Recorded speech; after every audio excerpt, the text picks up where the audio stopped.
we move on to the midfield, and we've got sort of the same problem as we have at striker. Listen, I'm not a huge Beckerman, guy that thinks that Beckerman is, the answer to all our problems or anything like that. But I have to. Woolly Mammoth Head?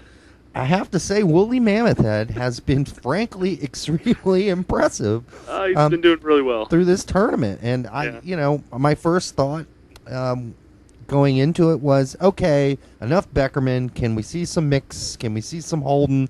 Just put Beckerman on the side for. But you know what? I feel bad that I said that now because he's really been impressive. He's always in the right spot at the right time. I mean, he dribbled the ball out of bounds today for apparently no reason whatsoever. But oh God, I smacked my head on that one. I was like, oh, what are you doing? Man. But that's not the first time we've seen him do that, actually, where he just kind of loses. I know it's too much pot or whatever he's smoking.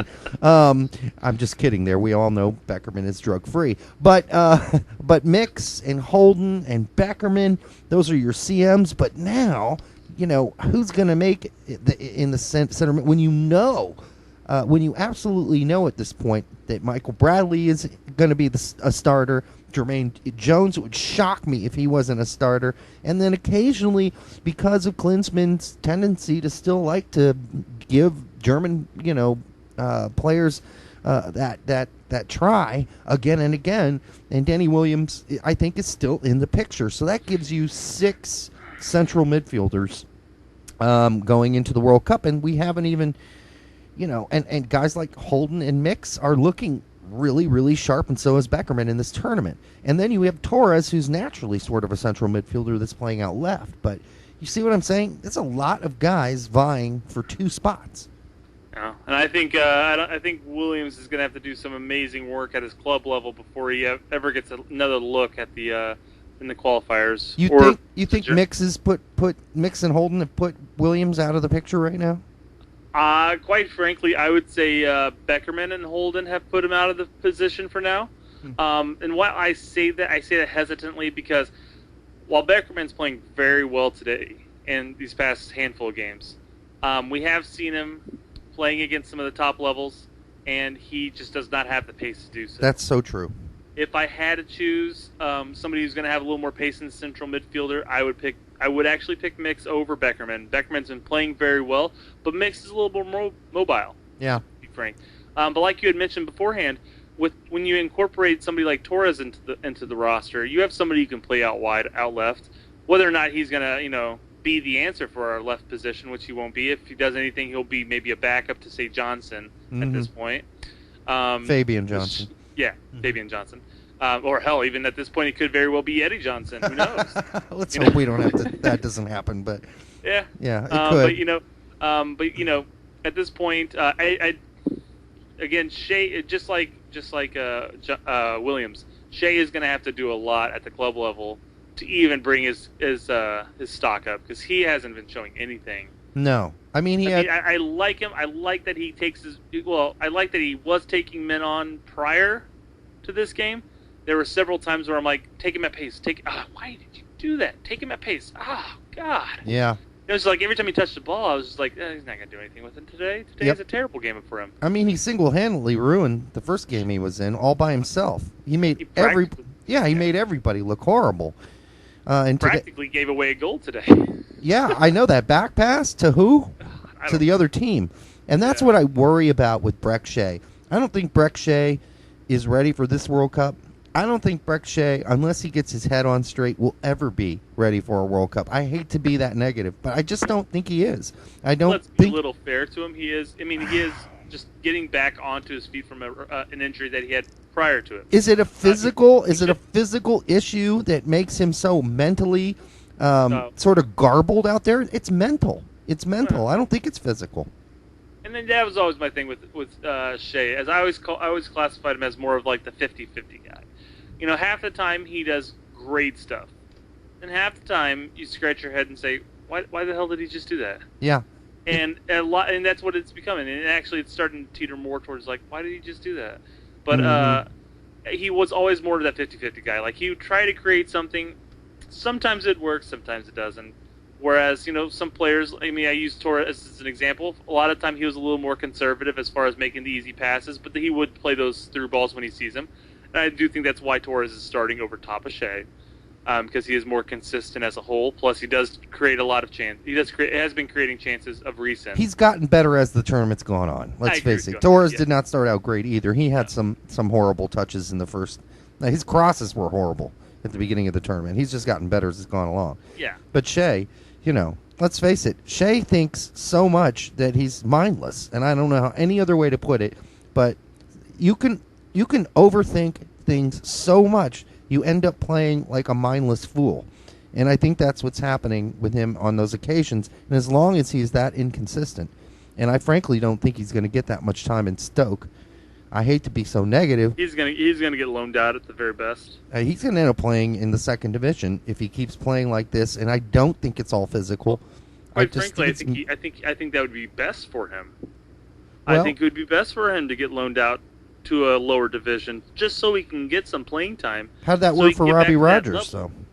How did that? I mean, then maybe Shea finds his way back to MLS at that point. But I don't think he's gonna find any playing time at Stoke, especially this season, unless he picks up his game and finds his level again.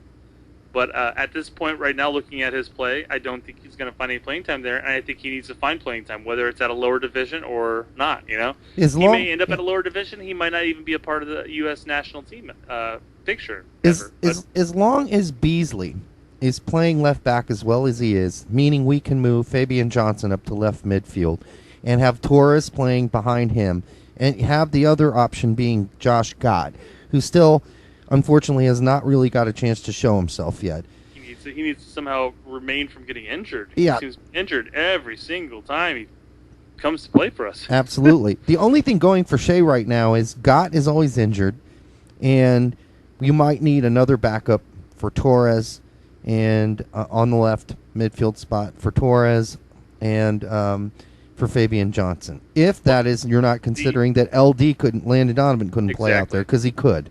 And so could Dempsey. That's what I was going to say, because you can always push Donovan over there, and then you just have to open up right midfield positions. I mean, at which point, you have Zusi. Yep.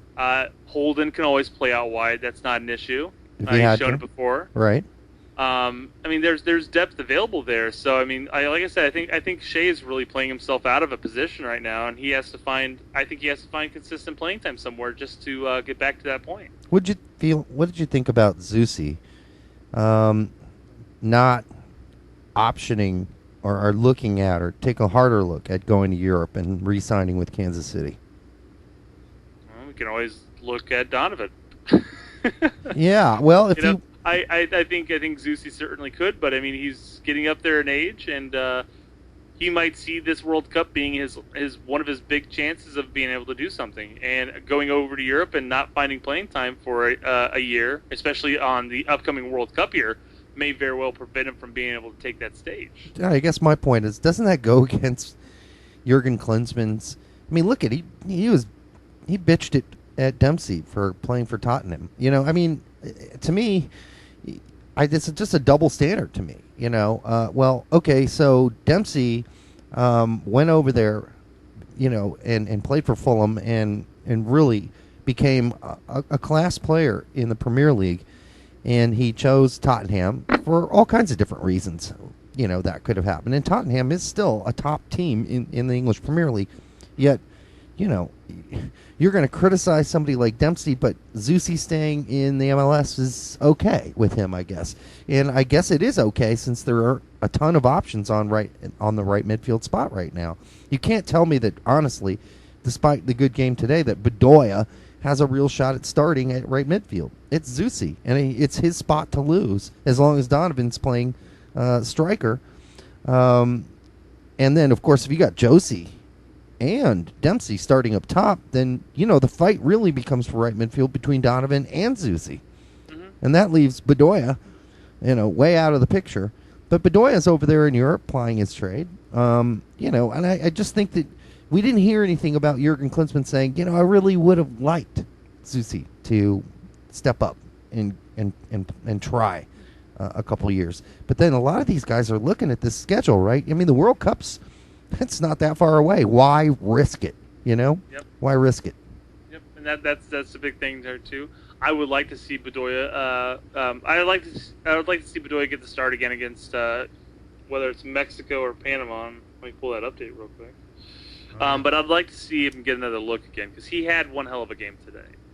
He did, and I would like to see what he's capable of doing again, and seeing if he's an option to compete with Zusi. But I think Zusi and Bedoya are two different types of right wingers. Even though I wouldn't necessarily say Zusi is a out and out right winger. I think he's more of a central midfielder that plays out wide type player. Yeah. By the way, 89th minute, still 2-1 Panama. Wow. Yeah. Wow. This could be an easier final than we thought. Although Panama's playing good. Let's not count Panama out there. Not counting them out. But as far as saying which team I feel more comfortable against, historically at least, I would feel more comfortable against Panama. Yeah. As long as we come out playing the game we play. But yeah. So I think as far as depth in right mid, I think we're looking at that right now. Mm-hmm. You do have LD, you have Bedoya, you have Zusi, and I think LD is going to be the key starter unless we manage to shuffle our team around some other way. I'm not sure how. Yeah. And I think Zusi and Bedoya are really going to fight for that position on the winger because, like I said, you have players like Torres who can play center midfielder, who can push out left. You have Holden who can play center midfield and push out right. I don't think we're going to take to the World Cup. I don't think we're going to take 3 deep out wide. I think we'll take 2 deep with options from the center being able to push over. Well, keep in mind here that during Belize, I believe the Belize game and the Cuba game, that Corona played in right midfield too, quite a bit. And although he had his yikes moments too, where you're just thinking, what the hell are you doing? Some wasted dribbling, some mindless passes. He kind of got better and better as the tournament went on as well. And I think he's just taking today versus Honduras. He just kind of took a game off. So I wouldn't count him out of the third string sort of version. To me, at least, so far in this tournament, LD it goes kind of after this tournament. I would say to sum it up, it would be kind of Zusi and LD, flip a coin, and then behind them right now, just based on what we've seen right now, then Corona and Bedoya sort of fighting for that backup role at right midfield. Well, and the one thing, like we had mentioned with Torres and Holden, Corona does offer the option of a right mid type player who is also available for playing more of an attacking style central midfielder position. Yeah. So again, you do have another player who's capable of playing multiple positions in the midfield. But then again, the same could be said about Bedoya. The same can be said about Zusi. So I don't want to argue one way or the other on that one. Yeah, it is a at this point it's a great problem for Klinsmann to have.